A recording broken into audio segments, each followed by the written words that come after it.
All right, thanks, Matt. Well, she stepped forward to voice her concerns about children. Less than 2 months later, she's been fired from her job with Lyon County Human Services. Was it retaliation? That's what Brittany Harrell wants to know. It's my Ask Joe Investigates report tonight. I was let go. I was told that I did not make probation. Brittany Harrell is on the hunt for a new job after receiving this termination letter on July 22nd from Lyon County Human Services.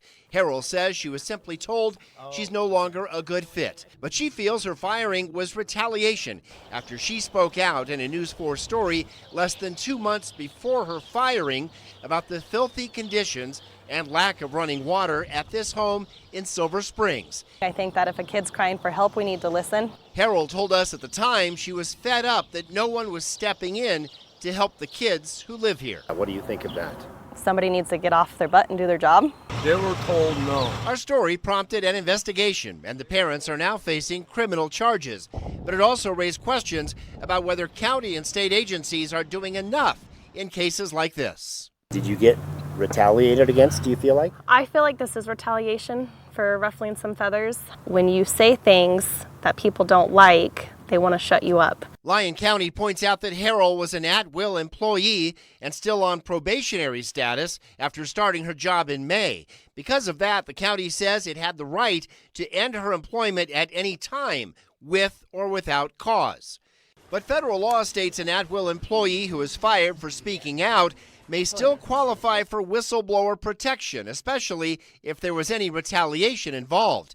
Matthew Parra works in the whistleblower program for OSHA. Was truly retaliatory, we're able to find it anyway, because the law protects you whether you're at will, or probationary. Harrell says some of the messages she received from management at Lyon County were focused on keeping her quiet. This one, sent a few days before she was fired, stated we have to rein it in. And another, just days after, said what we discussed behind closed doors should remain with us. Those messages could play a role in a whistleblower investigation.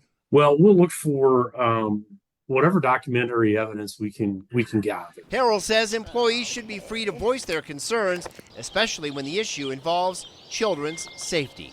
There's so many things that need to be changed, and I think people need to be comfortable speaking up without getting fired. And despite getting fired after speaking out, Harrell says she'd do it all again. I'll get a new job. Those kids, they have water now. That's more important to me. At the end of the day, helping those kids, that means more to me than this job.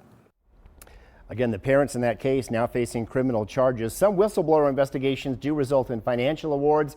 In other cases, employees are able to get their jobs back. Harrell says she has not decided yet whether to file. Under the law, she has 30 days from her termination date to file a whistleblower complaint. Shelby?